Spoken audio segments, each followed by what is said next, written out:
నమో బుద్ధాయ. మా అనకాపల్లిలో అంటే మా అనకాపల్లి ఎందుకు అంటున్నానంటే ఇక్కడ ఇంజనీరింగ్ కాలేజీ ప్రిన్సిపాల్ గా ఒక 7 years చేస్తాను నేను ఇక్కడ.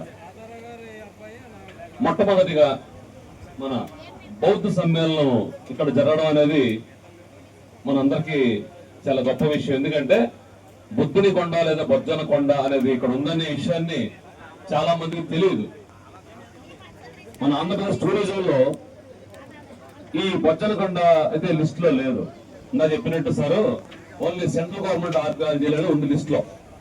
అటువంటి ఈ బొజ్జన కొండ ప్లేస్ కి మన Andhra Pradesh the Buddhist society of India Haribabu గారి ఆధ్వర్యంలో ఇక్కడ ఒక బౌద్ధ మేళా పెడితే ఈ ప్లేస్ అన్ని ఈ ప్రదేశాన్ని మనం సొసైటీకి పరిచయం చేసినట్టు ఉంటుంది. ఇప్పుడు కనవ పండుగ రోజు అంటే తరతరాలుగా వస్తుంది. అది ఒక జాతర జరపడం అక్కడితో అయిపోతుంది. అది సంక్రాంతి కనుమ అంటే ఆ ట్రెడిషన్ లోకి పోతుంది తప్పించి ఒక బౌద్ధ ట్రెడిషన్ లోకి రావట్లేదనే ఉద్దేశంతో హరిబాబు గారు అలాగే ఈ అనకాపల్లి బిఎస్ఆర్ కలిసి ఆలోచించినటువంటి ఈ విషయం మాత్రం చాలా గొప్ప విషయం. ఎందుకంటే అంబేద్కర్ మాట అన్నాడు, నిజాన్ని కూడా రోజు చెప్పాలన్నాడు.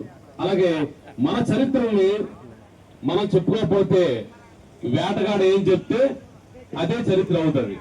సో భారతదేశం అంతా స్వతంత్రం రాకముందు వచ్చిన తర్వాత ఓన్లీ బ్రాహ్మణ్స్ ఎడ్యుకేటెడ్ కాబట్టి పుస్తకాలు రాసింది వాళ్ళే, చరిత్ర రాసింది వాళ్ళే, టీవీల్లో పేపర్లో పనిచేసింది వాళ్ళే కాబట్టి వాళ్ళు చరిత్రని వాళ్ళకు అనుగుణంగా మార్చుకున్నారు. కాబట్టి మన చరిత్ర ఈ బొజ్జన కొండ చరిత్రని టీపీఎస్ఐ ఆంధ్రప్రదేశ్ అలాగే అనకాపల్లి శాఖ ఈ రకంగా ప్రజల ముందు పెట్టి దీన్ని ప్రమోట్ చేయడం, అలాగే ఈ మొట్టమొదటికి సమ్మేళనం చేసినటువంటి అందరికీ కూడా పేరు పేరుని విశాఖపట్నం బీఎంసీ వారి తరఫున మీ అందరికి జై భీములు, నమో బుద్ధాయ.